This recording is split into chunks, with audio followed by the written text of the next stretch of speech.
Hey guys, Monochrome here. Welcome back to my channel. If you're new here, welcome. Genuinely good to have you.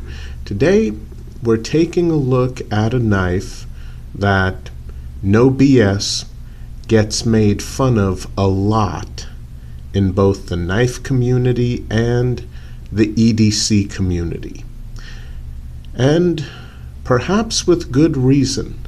You're looking at the Gerber Paraframe, and this particular one is the most common out of all the sizes.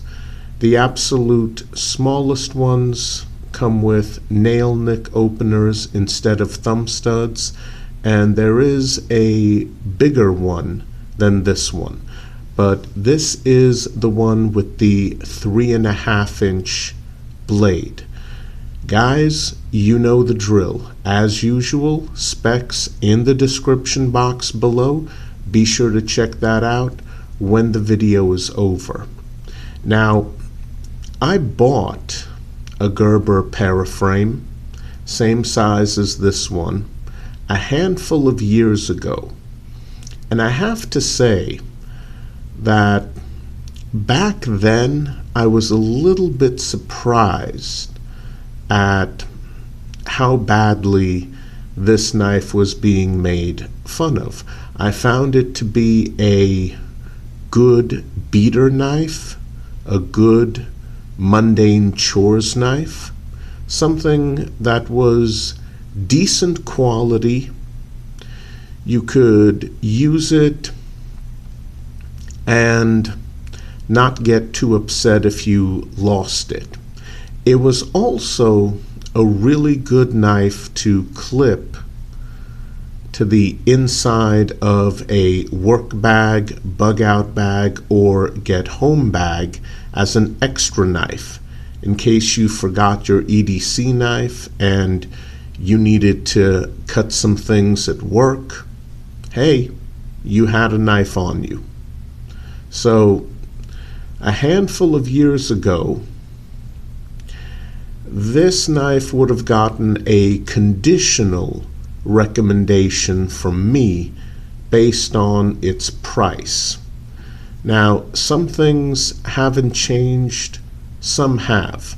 I bought this knife just a few months back, so let's take a look at what has stayed the same, what has gotten worse, and what has gotten better. Spoiler, nothing has gotten better. I'm sorry, but Gerber just seems determined to take this knife and make it as cheap as possible, and the only way you're doing that when you've already started out with a very inexpensive knife is to drop the quality down even more. So yeah, nothing has improved. You know, a couple of things are the same. Everything else has gotten worse. And let me show you what I mean. The general outline has stayed the same.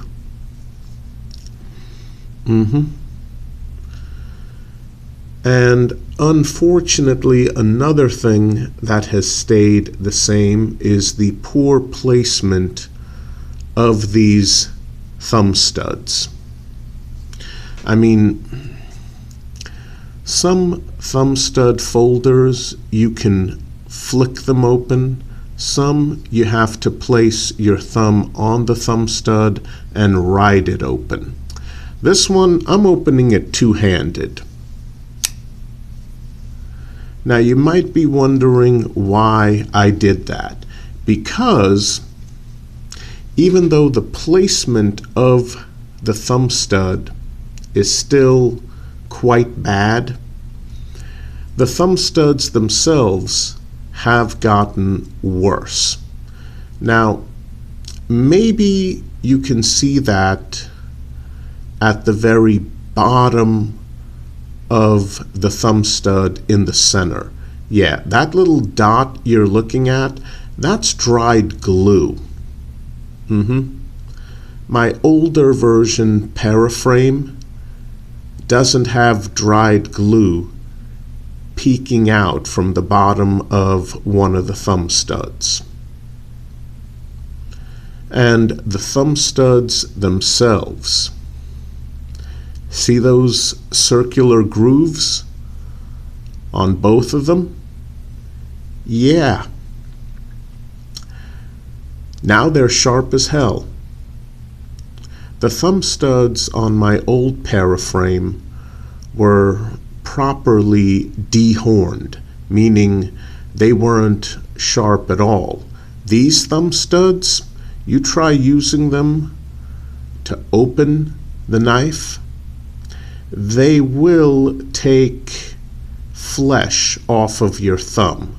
That first outer layer of dead skin, yeah, these are skin peelers now. I mean, I have no clue what Gerber was thinking. Yeah, so the poor placement of the thumb studs on the blade in relation to thumbing it open, that has stayed the same. The general outline of the knife has stayed the same.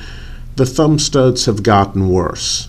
Now you've got excess glue peeking out from the bottom, and the grooves themselves on the thumb stud are sharp. That should not be sharp at all. The only thing that should be sharp on a folding knife is the cutting edge. But these are sharp. Here's something else that's also sharp. I don't remember the clip on my older paraframe being so ridiculously sharp near the bottom. I mean,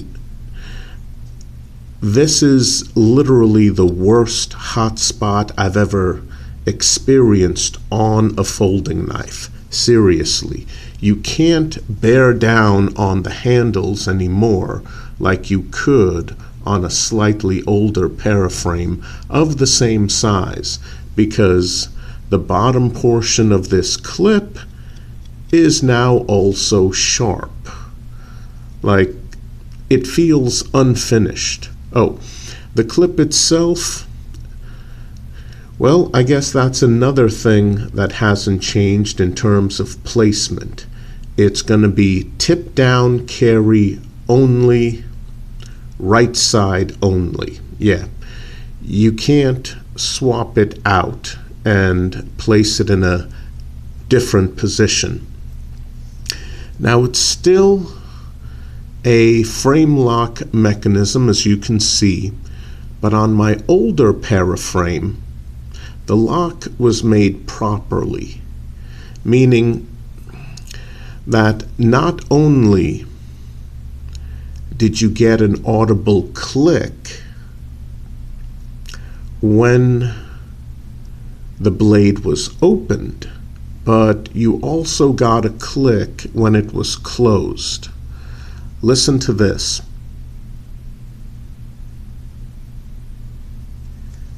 Did you hear that? If you heard nothing, congratulations, your ears work just fine. Yeah, there is no audible click anymore when you close the blade. I mean, when you open it, yep, you still get an audible click, but when you apply a little bit of thumb pressure on the lock mechanism to close the blade, listen again, completely silent, no click. That means there's not enough tension on this frame lock locking bar, for lack of a better term, being applied. So yeah, that's gotten worse. This bottom portion here, it's sharper. My Gerber paraframe from 5 years ago, nope, now it's sharper. So that's another issue. I mean, the Gerber paraframe was never going to win any awards for performance But I mean, the fact that the bottom of the clip is now sharp, the fact that the rear of the knife is sharp, and the fact that these thumb studs are basically skin peelers. I mean, this is a knife that will still perform mundane cutting chores. This is still a good beater knife that you can keep in your shed or in your junk drawer. Don't put this in your bug out bag, work bag, or get home bag, because I guarantee you, bottom of the sharp clip, bottom of the knife, and especially these thumb studs, they're not just skin peelers, but if you have a modern day nylon pack, yeah, all of those features are going to eat through the nylon in your pack. So I mean, if you have one from about 5 years ago, yeah, that one I still recommend for putting into a pack as a backup folding knife or as an extra folding knife. But the newer ones, no. And those older ones used to be dark gray in color, as I recall. These newer ones are light gray, although I do think they had some light gray ones back then. I mean, yeah, I'm not even gonna try to use the thumb studs. They're so poorly placed on the blade, and these are so sharp. I mean, I hate to say it, but Gerber just seems determined to make the Paraframe cheaper in terms of quality, in terms of price. And like I said, the one from a handful of years ago would have gotten a conditional recommendation from me if I was making this video about 5 years ago. I'm not. It's the start of 2022, and this particular knife is definitely an avoid at all costs. All right, guys, that's it for today. Please continue to stay safe out there.